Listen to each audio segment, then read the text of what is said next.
Salut les parigots, bienvenue cette semaine au théâtre, une comédie conseil de famille. 3 enfants qui projettent de liquider leur mère pour faire des économies. Une histoire qui, au-delà de la folie du projet, parlera à tout le monde, celle de personnalités qui ne se fréquentent que parce qu'ils sont de la même famille. Je vous parlerai également de la nuit européenne des musées. Ce sera cette année le 18 mai. Une idée pour vous en Seine-et-Marne et une autre à suivre dans les Yvelines. Et puis on terminera avec un coup de cœur lecture. C'est parti pour Parigo. Alors Sandra Gobert, tu as essayé d'intervenir dans ce spectacle? Oh là là! 3, 4. Ah, les crococos, les crocodiles. Conseil de famille, c'est en ce moment à l'affiche de la Comédie de Paris, à 2 pas du Moulin Rouge. Nouvelle mouture de la pièce d'Amanda Sters et Morgan Spielmaker. Ils sont 4 sur scène, dont ces deux-là. Bravo à tous les deux et bonjour. Merci beaucoup. Bonjour. Cette comptine qui reste dans la tête. Ouais. Elle ouvre votre spectacle. Conseil de famille, c'est l'histoire d'une famille avec 3 enfants, 2 frères, une sœur et leur mère, Aude. La mère est magistrale, rien que ça. Je l'aime du début à la fin. Ah bon ouais. Vous êtes bien le seul. Vous êtes bien le seul. Il va se passer un truc alors. Il pourrait se passer un truc et c'est ce qu'on se demande tout au long de cette pièce. Alors on a Fanny, la sœur mal dans sa peau et mère de famille, engluée dans son quotidien, un peu trop grosse aux yeux de sa mère. Ben, le frère seul qui a du mal avec autrui, en train d'écrire une BD érotique. Il a 40 ans. Vraiment seul dans sa vraiment vie. seul dans sa... Alors, on pense qu'il est seul dans sa vie. Et sa mère le voit différemment de ce qu'il est. Ouais. Mais comme elle voit tous les personnages qui sont différents de ce qu'ils sont Et vraiment. comme dans toutes les familles. Exactement. Et Flo qui enchaîne les conquêtes, chef d'entreprise spécialisé dans les joints de culasse, qui finance tout, sauf qu'il n'a plus d'argent et jusque-là il arrosait un peu tout le monde, il arrosait toute la famille, c'est lui, c'était le portefeuille. Ouais. Les 3 enfants qui se rendent compte qu'ils n'ont plus d'argent, ils vont avoir un projet. En fait, ils projettent de tuer leur mère. Si, c'est horrible. Et donc il y a le Ben qui est le personnage qui est un peu un fils à maman qui dit mais c'est pas possible, etc. Et effectivement on va s'apercevoir au fur et à mesure de la pièce et au fur et à mesure de ce dîner qui est peut-être un peu le dîner de trop que la mère est imbuvable en fait. Elle est horrible. Euphémisme. Non, mais c'est euphémisme complètement. Parce qu'elle picole. Hein, elle aime les cocktails. Les enfants finalement, enfin, un projet tous ensemble. Exactement. Pour faire une coupe dans le budget, est-ce qu'on se débarrasserait pas de la mère? Conseil de famille, extrait. Ressaisis-toi! On doit faire les sauces proprement là! Ça demande un tout petit peu de concentration quand même! Tout doit se passer de manière logique et saine. Hein? Allez, avale. Voilà. Respire. C'est notre activité famille. Pense à Gros-Branche. Ça va la maman, regarde. Si je te ligote comme ça te fait moins mal quand même, c'est bien là. Détache-moi ou lâche-moi, toi. Ouais, je suis désolé maman, mais en fait c'est pas moi qui commande. Voilà. Alors même si les traits sont vraiment tirés, on a, je le disais, une famille plutôt classique parce que ce sont des gens qui se fréquentent d'abord et avant tout parce qu'ils doivent se fréquenter, mais ils sont totalement différents. Ah, carrément. Et je pense que le public se reconnaît dans ce type de dîner parce que c'est arrivé à tout le monde. Alors peut-être pas à ce point-là, peut-être pas au point de vouloir tuer sa mère, mais en tout cas, qui se retrouve dans ce qui se passe sur scène en fait. Vous vous êtes retrouvés, vous, dans ce qui se passe sur votre scène? En fait, oui, parfois. Vraiment, il y a eu des dîners. C'est le moment de te livrer. Mais je sais. Non, mais il y a eu des vrais dîners où ça part en vrille, on comprend pas pourquoi, et tout le monde commence à se dire des horreurs, et on se dit mais arrêtons quoi, c'est stop. Et on sait pas d'où ça part, on sait pas d'où ça vient, mais effectivement ça. Et à force de les dire, ça devient des vérités. Exactement. Aux yeux de la famille. Ouais. Sébastien qui vient de faire son MeToo, maman. Non, ma maman que j'aime, non. Moi, c'est pour ça que je ne fais plus de repas de famille. Et c'est vrai. Évitez la chute de cheveux, le dentier, l'impuissance, les rides. C'est vous ou elle. Pas un meurtre, mais un départ anticipé. C'est finalement la façon dont vont voir les enfants la chose, de se débarrasser de la maman. Mais tu dérailles complètement. T'es une publicité contre les dangers de l'Alzheimer et l'alcoolisme cumulé. Ma vieille. Moi j'aime sentir ma vieille.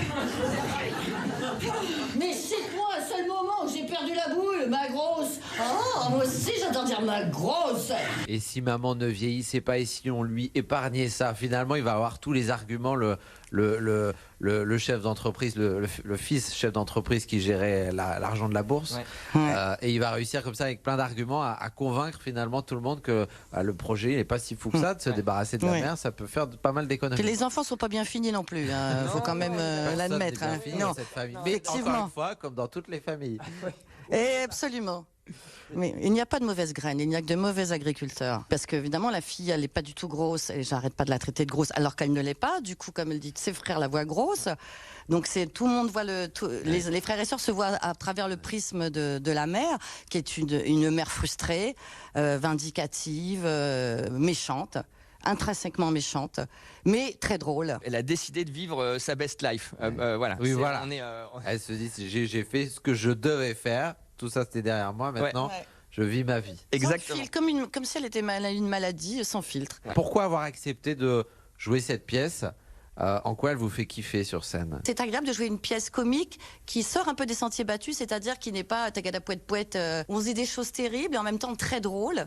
Et tout ça est un peu mélangé, la haine, l'amour, l'attirance, la répulsion. Et donc ça donne quelque chose de très vivant et de pas banal, à mon sens, bien sûr. Non, mais tu as entièrement raison. Et c'est vrai que c'est une pièce qui est vraiment ancrée, qui est ancrée dans la chair. 3 enfants très différents qui n'ont plus d'argent, ils veulent se débarrasser de leur mère, ça leur fera des économies et aussi ils seront peut-être mieux vus, ils se sentiront mieux parce qu'elle les juge en permanence. C'est l'histoire de toutes les familles, mais n'en venez pas au meurtre de la maman, s'il vous plaît. Venez plutôt voir cette comédie à la Comédie de Paris, Conseil de famille. Merci à tous les deux. Merci beaucoup. Merci beaucoup. Merci. La nuit européenne des musées, c'est cette année le 18 mai avec pour cette 20e édition une nouvelle fois bon nombre de lieux pour vous accueillir une bonne partie de la soirée. Vous retrouvez le programme complet sur nuitdesmusées.culture.gouv.fr avec 2 idées que je vous ai sélectionnées dans le 77 et le 78. On file pour commencer au musée de la Seine-et-Marne pour une expo temporaire Paris Olympique consacrée à l'ambition des athlètes mais aussi dès 19h. Une exploration musicale est comptée dans les jardins du musée. Bonjour Benoît. Bonjour Collat. Ceux qui ignorent les liens entre les mondes ont peur. Ils croient qu'ils peuvent saisir l'autre et l'aimer. Eh bien, ce que je viens de te dire, c'est une citation de notre spectacle qui aura lieu au musée départemental de la Seine-et-Marne, dans notre jardin. C'est ouvert à tous et c'est à partir de 21h. Ce spectacle, des contes inuits entre les mondes avec Caroline Mattei et Christophe Nedelec, joueur de gong. Et à partir de 19h, bien sûr, le musée est ouvert à Saint-Cyr-sur-Morin, où vous pourrez voir les collections d'histoire de la Seine-et-Marne, ainsi que notre toute nouvelle exposition autour des Jeux Olympiques, bien sûr. À bientôt, Collat. Merci. Merci Benoît. À Saint-Germain-en-Laye, à présent, autre ambiance pour la nuit européenne des musées. Le musée d'archéologie nationale vous attend, ainsi qu'un autre Benoît. Bonjour Benoît. Bonjour. Quel est le programme? Vous aurez l'occasion de découvrir nos collections grâce à de la médiation postée avec les étudiants de l'Université Paris-Dauphine. 2 de nos conservatrices seront également sur les rangs afin de vous présenter la collection Piette et l'historique du château. Mais pour les enfants, vous pourrez également vous adonner à des ateliers de peinture préhistorique. Et puis, n'hésitez pas à venir dans cette superbe chapelle pour assister à des représentations dansées et en musique avec la compagnie Alette et Gaillane et artistes associés. Enfin, vous pourrez découvrir une restitution de projets d'éducation artistique et culturelle avec un collège du Liban. L'attrape-cœur de Salinger. L'éloge de la fuite. Les eaux étroites de Julien Gracq. Professeur Laborie. Et les animaux fantastiques. Et on termine avec une idée lecture. Bonjour Agnès. Bonjour Collat. Et avec le retour du soleil, c'est aussi le retour des balades. Et donc retour sur la genèse d'un jardin, et pas n'importe lequel, le jardin des plantes à Paris. Mais oui, quoi de mieux que de connaître l'histoire de Paris en partant d'un jardin. Le jardin des plantes a été créé par Louis XIII, sous l'impulsion de son médecin Héroard. Ce jardin devait être créé pour donner l'enseignement en français des plantes médicinales. Mais l'Académie de médecine à la Sorbonne, qui faisait l'enseignement en latin, ne voulait pas lâcher le morceau. Louis XIII est arrivé, il a réussi à créer le jardin des plantes. En 1655, il y avait 360 espèces dans l'Herboratum. À notre époque, il y en a 10 millions d'espèces. Et on va suivre tout au long de ce roman, enfin, c'est même pas un roman, c'est un essai historique, mais qui est tellement pétillant, qui vous tournez les pages comme un page turner, un vrai roman d'aventure. Merci Agnès, je vous souhaite une excellente journée. On se retrouve très vite dans Parigo. En attendant, prenez soin de vous.